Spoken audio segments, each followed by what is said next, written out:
Hi guys, तो हम आ गए हैं अब घोड़ा चौपाटी, धार का घोड़ा चौपाटी, और ये है लालबाग परिसर।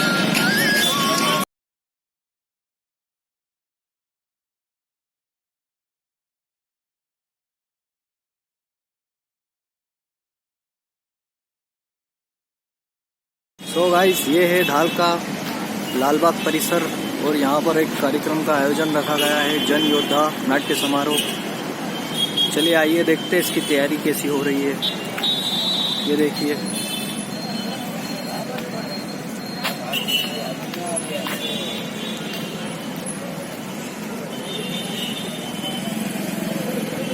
धार का लालबाग परिसर, विक्रम ज्ञान मंदिर, और यहाँ पर रंगारंग कार्यक्रम हो रहा है।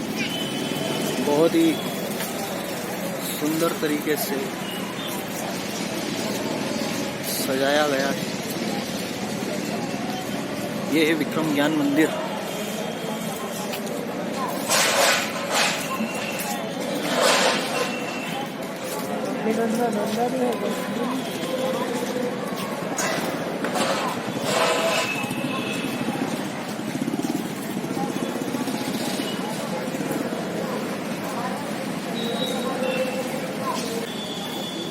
धार का लालबाग परिसर, विक्रम ज्ञान मंदिर, जहाँ पर आज प्रोग्राम होने जा रहा है। राम प्रसाद जी बिस्मिल की प्रस्तुति यहाँ पर दी जा रही है। जन योद्धा नाट्य समारोह धार के विक्रम ज्ञान मंदिर लालबाग परिसर में आयोजित होने वाला है। ये 12 फरवरी को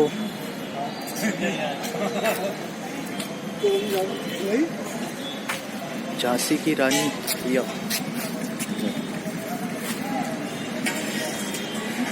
झांसी की रानी नाट्य समारोह होगा।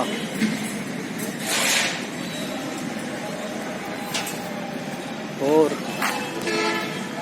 ये है 13 फरवरी को आज़ादी की अग्नि शिखाएं, इस प्रकार का कार्यक्रम रखा गया है। तो आइए चलते हैं विक्रम ज्ञान मंदिर की ओर और देखते हैं यहाँ क्या प्रोग्राम होने वाला है। हाय गाइस, मैं हूँ सुमित पांडर और आप देख रहे हैं मेरा यूट्यूब चैनल मिस्टर धार।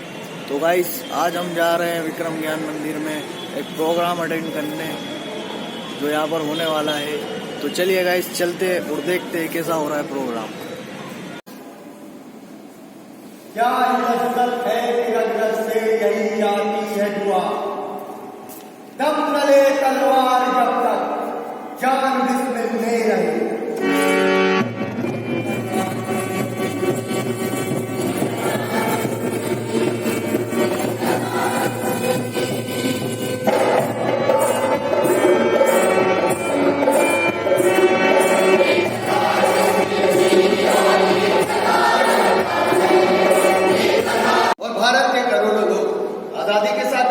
गुलामी के साथ हिंसावादी अहिंसावादी चर्चा दे गरम खून मजबूत इरादों वाली।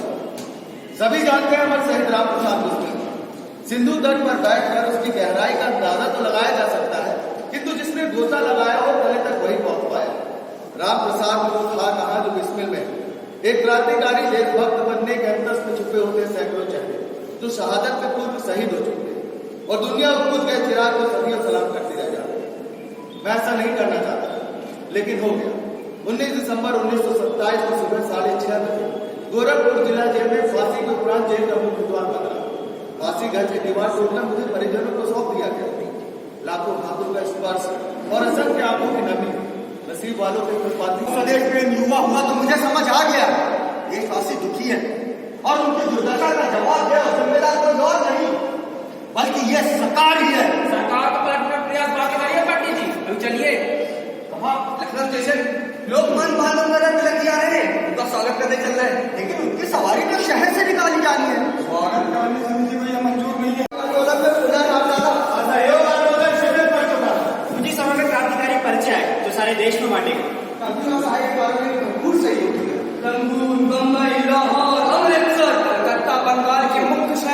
प्रांतों में एक साथ पर्चे बांटे ब्रिटिश सरकार सशक्त हुई और हमारी समिति सुसंगठित होने से कुछ देखा आज तक कितने में लाए और भाजपा की आवाज के साथ संदूक भी तस्वीर से बना होगा ताला लगा होगा कुछ नहीं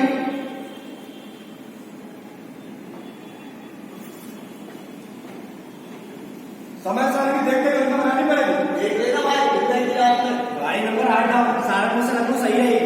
रोज की आमदनी पता कर लो पहले नहीं तो गठरी हाथ लगेगी रुपए नहीं लगेंगे अरे भाई तो कहती एक बार डालिए एक कहीं दूसरे दिन काम नहीं चलेगा बता दे तो फिर ये क्या लूटे इसी तरह पर खर्चा कर लेते हैं। तो वही का कराता है हाँ और पकड़े गए तो अपनी महीने जाओगे मेरी बात मान लो चोरी डकैती छोड़ो कोई दूसरी योजना बनाओ इसमें जान भी बची रहे और माल भी जान की इतनी फिक्र है ना घर जाओ रजाई तान के सो जाओ मुझे अपनी नहीं आप लोग की परवाह है खाली मेरी बात मानिए पंडित जी, खान साहब को संगठन से बात कर दीजिए। ये ठहरे कट्टर पंच बनता है नवाजी अपना खाने का होश में पूजा करूंगा कहीं ये धोखा तो नहीं कर बैठे ये कैसी बातें कर रहे हैं आप लोग फर्क मेरे दिल में रहता है और क्या आप लोगों को मुझ पे भरोसा नहीं हमें आपसे नहीं आता बस मुझे भी उतना ही भरोसा इस बात पर है और फिर हमारे पास हथियार है सुरक्षा के लिए और ये बंदूक किस बात का है के लिए एक तरह से सबको दौच देंगे ये खून खराबा नहीं करता है बल्कि शांति से ठंडे दिमाग से योजना को अंजाम देना है योजना तो बना रहे हैं पंडित जी मेरी बातें ध्यान से सुन अगर हम लोग तारगढ़ पर कब्जा करेंगे तो हमें लोग ज्यादा चाहिए लेकिन चलती हुई रेलगाड़ियों पर हम कब्जा करेंगे उसी तरह से हमें योजना बनानी है पंडित जी तीसरे दर्जे का प्रबंध ठीक नहीं है इसीलिए दूसरे दर्जे की जमीन खींचे ना और जैसे ही गाड़ी रुके सभी कोई गार्ड के डिब्बे के पास जा पड़े गार्ड और बक्से दोनों पर अपना कब्जा करवा आप दो लोग लाइन की डंडी छोड़ करके घास में खड़े हो जाएंगे और वहीं से फायर करते रहेंगे पर ख्याल रखें 5 मिनट के काम में मात्र 5 बार किसी भी मुसाफिर को जरा भी खरोच नहीं आनी चाहिए जी बिल्कुल, हम नृत्य करके डकैती को भीषण रूप नहीं देंगे। तो ठीक है तय हुआ आज जाओ सहारनपुर से लखनऊ पैसेंजर ट्रेन 10,000 की आमदनी हो वही हमारा निशाना होगा ट्रेन रोकी जाएगी काकोरी स्टेशन के पास क्यों अश्वान जी बिल्कुल कल की तारीख 9 अगस्त 1925 इतिहास में स्वर्ण अक्षरों से लिखी जाएगी सरफरोशी की तमन्ना अब हमारे दिल में है देखना है जोर कितना बाजुए का दिल में है जय हिंदुस्तान जिंदाबाद हिंदुस्तानी जिंदाबाद मुसीबत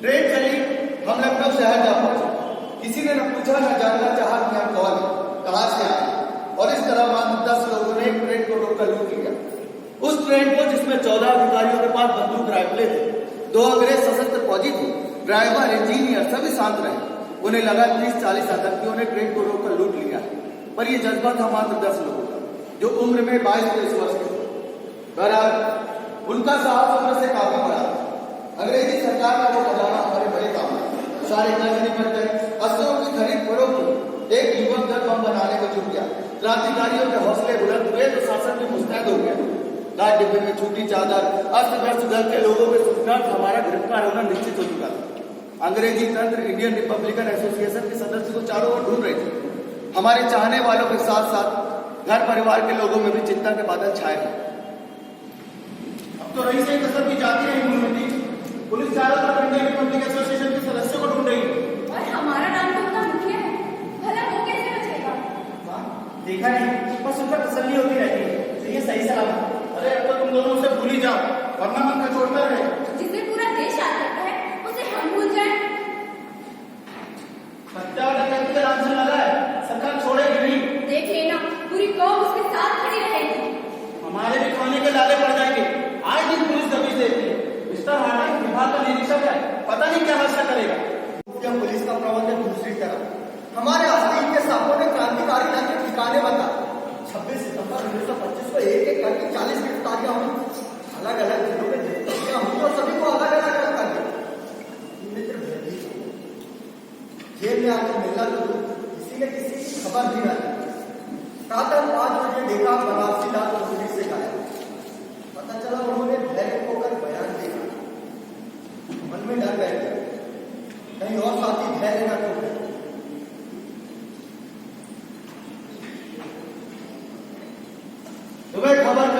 होगी अपने साथियों की। सजा से बचना है तो बयान दे डालो। मैं आपसे बात कर रहा हूं मिस्टर रामप्रसाद। मैं अपने घर पर रोज कहता हूँ मिस्र परवाना कर क्या नर्म बिस्तर पर मुझे मरना नहीं आता। मतलब तुम फांसी चढ़ोगे। इस लिखावट को पहचानते हो? इन तस्वीर में से किसी को पहचानते हो? देखो, मैं तुम्हारी भलाई के लिए कहता हूँ, बंगाल के संबंध में बयान दे डालो, तुम्हारी सजा कम हो जाएगी। आप मेरी बातों पर विश्वास नहीं करें। वैसे विश्वसनीय सूत्र आपके हाथ लग चुका है। तुम्हारे बहुत साथी पढ़ा रहे, उनके बारे में बताओ। मैं तुम्हें इंग्लैंड भिजवा दूंगा, 15,000 का पारितोषिक भी दिलवाऊंगा। मेरे पास कोई जानकारी नहीं, मुझे क्षमा कीजिए। तो मरे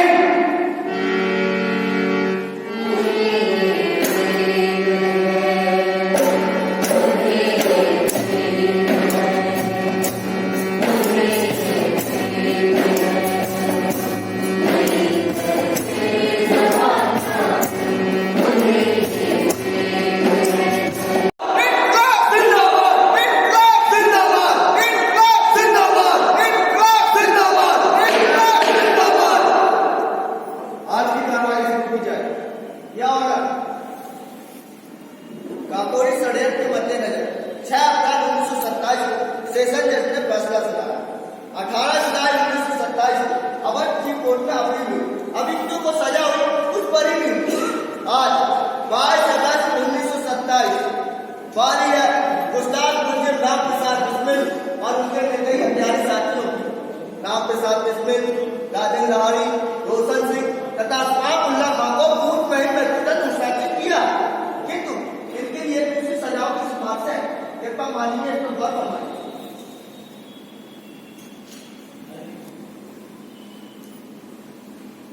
योर ऑनर, प्रांतीय गवर्नर, वायसराय के पद, संयुक्त प्रांत काउंसिल के मेंबर, जमींदार, मजिस्ट्रेट तथा बिस्मिल के पिता से 250 रईसों के निवेदन पर इस फाइल कृपया जांच करें।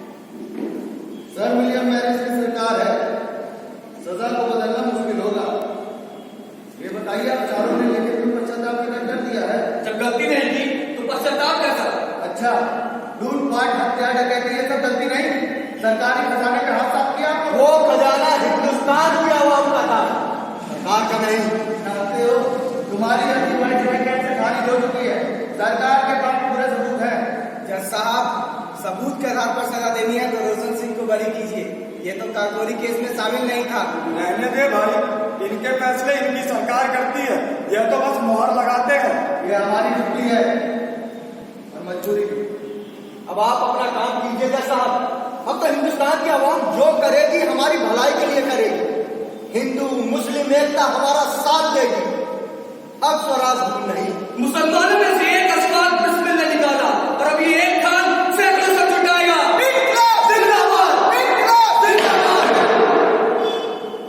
अदालत सभी संवेदनाओं की इज्जत करती है, लेकिन आप लोगों के खिलाफ डांट करता, सिफारिशों की शून्यता और खारिज होकर अर्जियों पर डांटता। हमें सजा बदलने का कोई सूत्र नहीं मिलता, इसलिए I have to follow the law.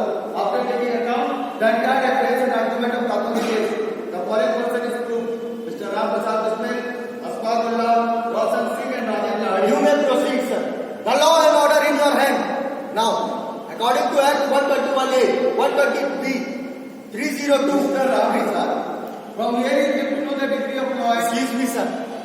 A kingmaker doesn't require any kind of degree.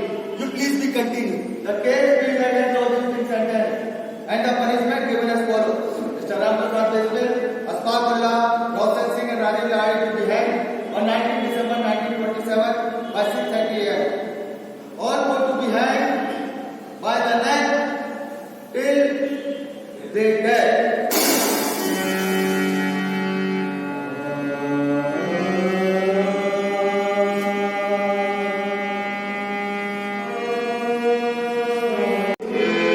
हमारे सामने शक्ति है चाल खेल खानों की। वतन के वास्ते सूली पे हम चढ़कर दिखा देंगे। हमारी वाका मस्ती एक दिन तो रंग लाएगी। निशा तेरा मिटा देंगे, तुझे जब बदुआ देंगे।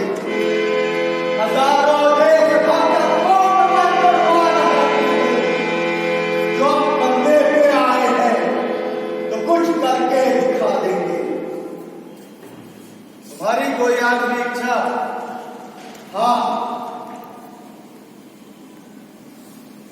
ब्रिटिश साम्राज्य का खात्मा,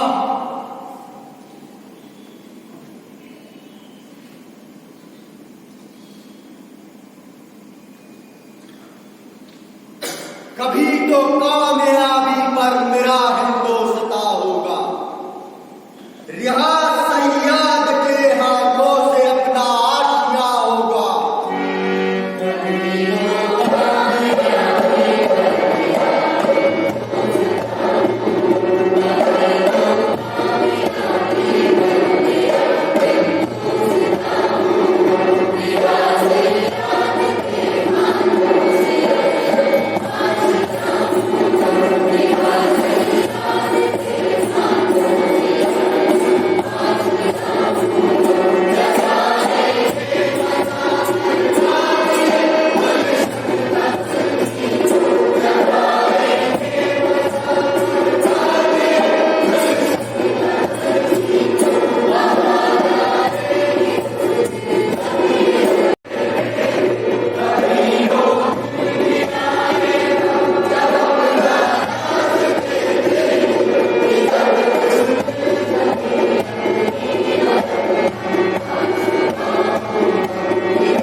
जन योजना नाट्य की पहली शाम एक महत्वपूर्ण कथानक को लेकर यहाँ की विराम लेती है, लेकिन आरंभ होता है चिंतन का एक दौर। कैसे लोग थे ये, इनका भी घर बार था, लेकिन इनका आगमन का द्वार था, प्रस्थान का द्वार था, लेकिन वापसी का द्वार नहीं था। इन्होंने अपना घर छोड़ दिया देश की खातिर। आज हम उनका स्मरण कर रहे हैं कि जिनकी शहादतों से हमने आजादी पाई, हुआ स्मरण उनका तो आंखें भर आई। वो आजीवन दिल से सम्मान हमारा पाए, मातृभूमि की खातिर जो लौट के करना है। ये वे लोग थे जिन्होंने अपना घर छोड़ा देश के लिए और घर वापस न जा सके। साथियों, आपके मन में एक कौतूहल होगा, एक आश्चर्य होगा कि कैसे आज के लोग आजादी के पूर्व का वो वृत्तांत हम चित्रित कर देते हैं, जीवंत कर देते हैं। काल को कोई थाम नहीं सका है, लेकिन कलाकार को वरदान मिला है कि वो काल के उन दृश्यों को पुनः जीवंत कर देता है। मैं बहुत ही सम्मान के साथ बुलाना चाहता हूं इस नाटक के निर्देशक आदरणीय योगेश तिवारी जी को कि वे आए, हम सबसे पहले इतने बेहतरीन, इतने अच्छे कलाकारों का हमसे परिचय करवाएं कि कौन कलाकार किस पात्र में हमें इस युग की यात्रा करवा गया। आदरणीय योगेश तिवारी जी।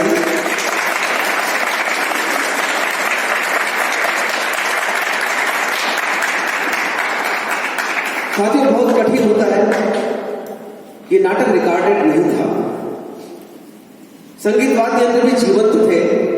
आपको पता लग रहा था कि कब कौन सा वाद्य आरंभ हुआ, कौन सा वाद्य मौन हो रहा है, लेकिन मुख्य होती रही है संगीत, लय, ताल, शब्द, भावनाओं की यात्राएं। मैंने जिससे पहले ही कहा था कि सीरियल में कुछ भी रियल नहीं होता है, लेकिन यहां पर सब कुछ रियल था, वास्तविक था। मैं बहुत ही सम्मान के साथ इस पूरी टीम का अभिनंदन करता हूं धारा नगरी की ओर से। मैं चाहूंगा कि इन कलाकारों का अभिनंदन धार की नगरी अपनी ओर से करे, घोष शोध संस्थान अपनी ओर से करे। मैं पुनः एक बार एक ऐसा व्यक्तित्व हमारे बीच में है जो नाटक के पर्यायवाची है, जो नाटककार है, निर्देशक है, अभिनेता है, फिल्मकार है। मां नर्मदा के किनारे महेश्वर की नगरी से, वर्तमान में महेश्वर का निवास है, हमारे बीच में शरद सबल जी।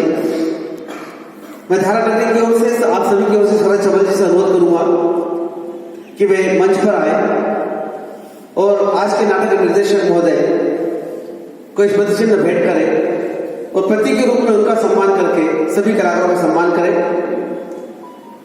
आदरणीय शरद सबल जी हमारे अतिथि द्वय में ओम प्रकाश त्रिवेदी जी शिक्षाविद और जयंत जोशी जी, उनसे भी अनुरोध करूंगा कि वे मंच पर आए। एक मोती की माला, एक प्रतीक चिन्ह बहुत छोटा सा है, चिन्ह छोटा सा है लेकिन भावनाएं बड़ी है।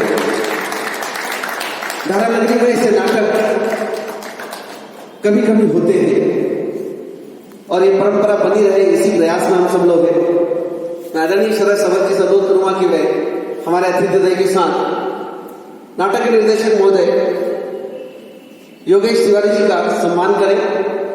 आदरणीय जयंत जोशी जी, ओम प्रकाश त्रिवेदी जी,